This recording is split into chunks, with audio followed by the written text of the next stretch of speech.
não queria te interromper, essa história, ela tá muito bem contada, essa história, mas eu tenho um momento que a gente estava conversando, antes da gente trabalho na noite, que foi esse momento, teve um momento aqui que a gente estava conversando que você se emocionou, que foi quando você falou do começo dessa relação lá atrás. Por que especificamente esse ponto é um ponto muito sensível para você?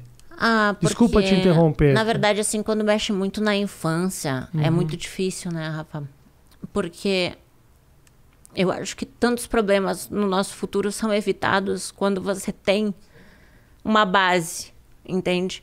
Só que não adianta ficar buscando culpados, porque eu digo assim, ó, ninguém nasce mal, as pessoas se tornam más, né? Um bebezinho não nasce um bandido, ele se torna um. Pelo meio que ele vive, pelas escolhas, né, que ele faz.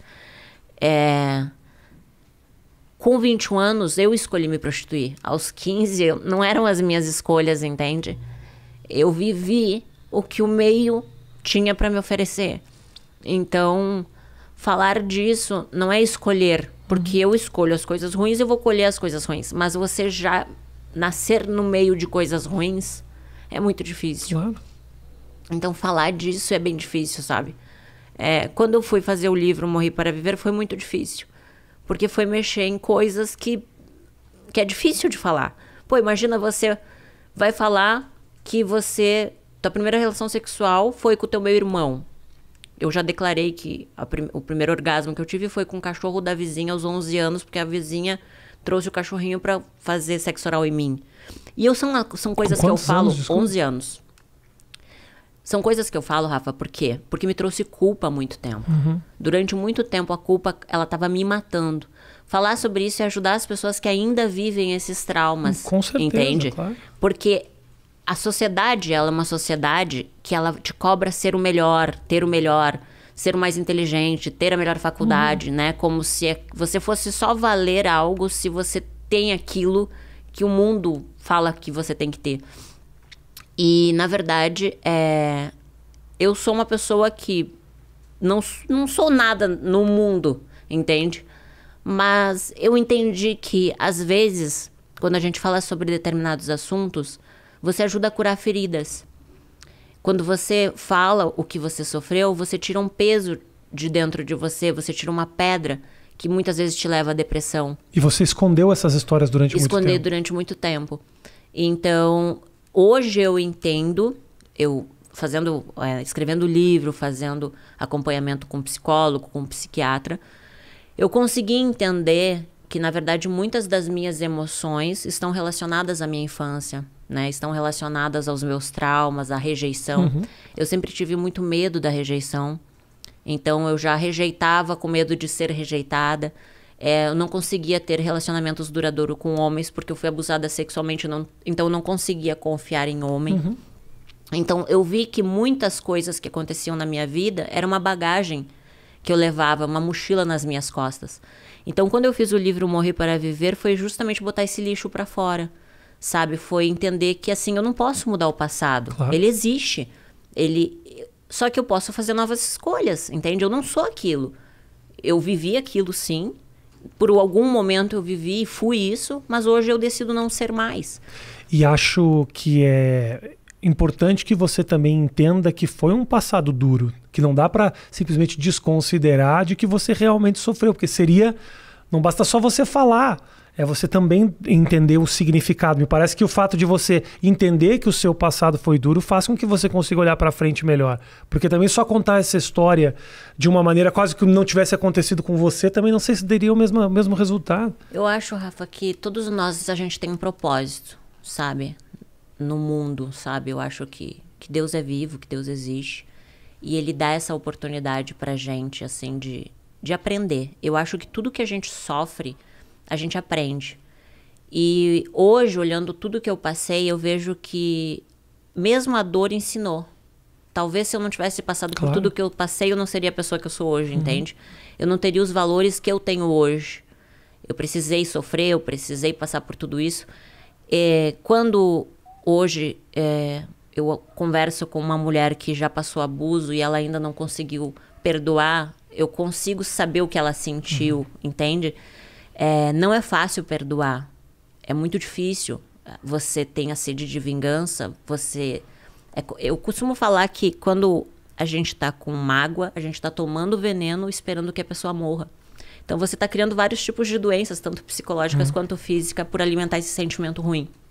Todo pensamento negativo torna com que o teu corpo crie uma reação e aquilo vai fazer mal pro teu corpo, pra tua mente, pra tua vida. Tua vida trava.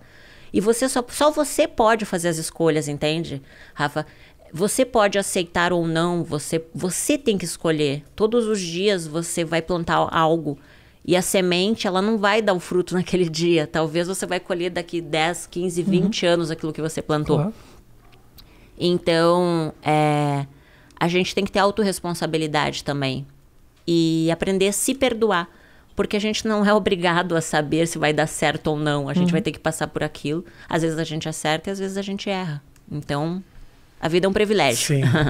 Vamos lá, você estava trabalho na noite, essa oportunidade, ganhar R$500 por noite. O que era o trabalho? Como é que você entrou nessa? Então, na verdade a menina me enganou, né? Porque não ganhava 500. Ela só falou aquilo, eu achei que era 500, mas eu ganhava menos pra fazer show. Fui ganhar mais depois de famosa pra fazer show de striptease. Dentro do bordel eu descobri que ser famosa ganharia mais. Então, como foi a primeira vez que você se apresentou e tirou a roupa? A primeira vez, deixa eu me lembrar, eu tinha 21 anos, eu tava, não tinha nada de grana, nada. Eu acho que eu tinha uns R$20, mais ou menos. E aí, a minha amiga tinha falado desse lugar. Eu fui nesse lugar, não gostei, achei um ambiente meio sujo, assim. E aí eu ia voltar para casa e a dona do ambiente, que é bem conhecida lá em Porto Alegre, ela me apresentou um desembargador.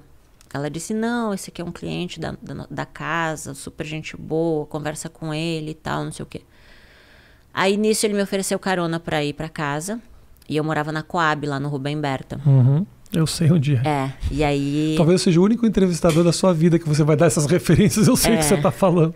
E aí, então você deve até saber que já ouviu falar quem é essa mulher conhecida lá de Porto Alegre. Exatamente. E aí ele me deu carona e eu fui a psicóloga dele. E aí ele me deu um cheque de R$500. Eu disse, uau, quero ser psicóloga assim pra sempre. Imagina, era R$1.000 que eu ganhava por mês. Eu ganhei um cheque com a metade do meu salário. Numa noite. 21 anos. E fui bem tratada. Ele me tratou como uma princesa. Na verdade, não foi uma noite, foi uma tarde, assim, porque eu fui lá pro final da tarde. E ele ficou algumas horas comigo, assim, conversando, desabafando, falando da família dele. Pediu champanhe pra gente. Eu nunca nem tinha tomado champanhe. E em um motel muito bonito. E ele não teve relação comigo. E eu disse, nossa, eu quero isso pra minha vida. Aí eu fui pra casa e pesquisei na internet. Botei, né, o melhor lugar e tal que eu poderia ir. Daí eu descobri uma casa noturna lá, que seria a melhor da cidade, dali de Porto Alegre. E fui. E aí, só que esses R$500 que ele me deu, acabou rapidinho, assim, as contas que eu tinha pra pagar. Aí eu fui só com o dinheiro da passagem de ida, eu não tinha dinheiro pra passagem de volta. E chegando lá, eu lembro que eu não ia ficar, porque a moça que cuidava das meninas lá botou muitas regras. Tu tem que vir praticamente todos os dias, tem hora pra entrar, tem hora pra sair. E eu pensei, não posso, eu trabalho e eu tenho filho, então não posso. Eu tava indo embora, o gerente da casa disse, não, fica aí, tu vai ganhar uma maquiagem, tu vai tomar um drink também, fica à vontade, você não é obrigada a nada. Aí eu fiquei. Aí era um lugar muito bonito, tinha músicas, meninas lindas, com um corpo mais lindo do que o outro, assim, que eu ficava, nossa, preciso ter o corpo desses, sabe? Eu toda magrinha, não tinha nem silicone, eu amamentei o Arthur 4 anos, então eu tinha um peitinho murchinho. E eu era bem narigudinha também, então tinha vários complexos, assim. E aquelas mulheres lindas, daí eu entrei num lugar lindo, sabe? Aí eu fiquei lá sentada, e aí veio um rapaz muito bonito, e a gente começou a conversar, e daí eu falei que eu era coordenadora de RH, que eu tava passando por um problema financeiro, que era a primeira vez que eu tava lá. E ele, quanto que tu precisa? Eu disse, R$1.000. Ele disse, eu vou te dar.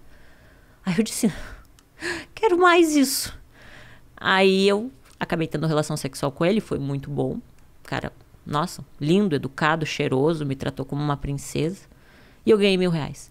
Foi uma relação sexual como um cara que você conheceu na noite. E ali ele me deu... Não, nem na noite, porque às vezes da noite nem te dá valor, Sim. entendeu? Eles não. Então ali eu disse, eu quero isso pra sempre. E aí o dono da casa disse assim, você precisa de um nome. Porque tu não pode usar o teu nome, a não ser que tu queira. Aí eu digo, tá, vou pensar. Daí, como eu trabalhava numa empresa de marketing, eu sabia que a propaganda era a alma do negócio. E ali eu já me coloquei como um produto. Eu perdi totalmente o sentimento. Eu disse, eu vou entrar aqui e eu vou ficar rica. Aí eu já fiz os cálculos de quanto eu ia ganhar por dia. Eu não saía do bordel com menos de 3 mil por dia. Por um dia? É, por noite, assim, né? Eu cheguei a ficar com até 7 homens num único dia. Então, isso logo nesse começo, assim? Sim. Eu baixei a cabeça e comecei a trabalhar. Eu vi aquilo como um trabalho. Era 1 hora só e a cada 1 hora eu ganhava no mínimo R$400 por programa até 1.300, 3.000 reais por 1 hora, dependendo do cliente, assim. E os programas sendo feitos provavelmente num hotel ali próximo? Isso. E às vezes durante o dia eu trabalhava também. Então a minha vida eu virei uma máquina, sabe? Eu não tinha mais sentimento e eu pensava, eu vou dar um futuro pro meu filho, vou ter uma casa boa, ele vai fazer uma faculdade, vou pensar no nosso futuro, né? Vou na minha aposentadoria. Então eu pensava muito no dinheiro, eu pensava assim, quando eu for rica eu vou ser feliz. E aí eu comecei a buscar dinheiro. Aí dentro do bordel eu via famosas se apresentando, fazendo show de striptease. E elas ganhavam cachês bem altos. Você lembra quem que foi? Ah, não vou expor, né, Rafa? Eu falo da minha vida, não da dos outros. Não, eu digo assim, eu digo assim, tem... Aí eu sou fofoqueira, não, sim, não quero que você conte ninguém, nome de ninguém. Vou falar que elas foram pro puteiro, não, tá doido? Eu não quero que você conte o nome de ninguém, que ninguém sabe, mas às vezes tem pessoas que fazem show que é... Bom, desencana. Tentei arrancar o nome. Da minha vida eu conto, dos outros não. Mas era gente de televisão, de televisão, tá. Mulheres de televisão. Tá. E elas ganhavam 7 mil por um show, imagina. Eu ganhava lá meu dinheirinho, R$80 por show, e uma famosa ganhando 7 mil, disse, eu quero ficar famosa. E aí eu comecei, aí na época, eu já trabalhava como modelo antes, né? Mas eu ganhava pouquinho como modelo. Mas aí eu pensei assim, bom, você é garota colorada. Daí tinha o concurso de garota colorada. Daí fui garota colorada. Depois teve musa do Brasileirão. Comecei a participar de concurso de beleza. E pensava, quanto mais famosa eu for, mais vai aumentar meu cachê. Perfeito. Aí fiz um comercial de refrigerante, conheci o Latino, pedi uma oportunidade pra ele. Eu disse, Latino, me dá uma oportunidade de ser dançarina. Aí ele me deu a oportunidade. Aí nesse período eu já tinha grana pra me manter, né? Já não trabalhava mais no bordel. E trabalhei direitinho, assim, como bailarina.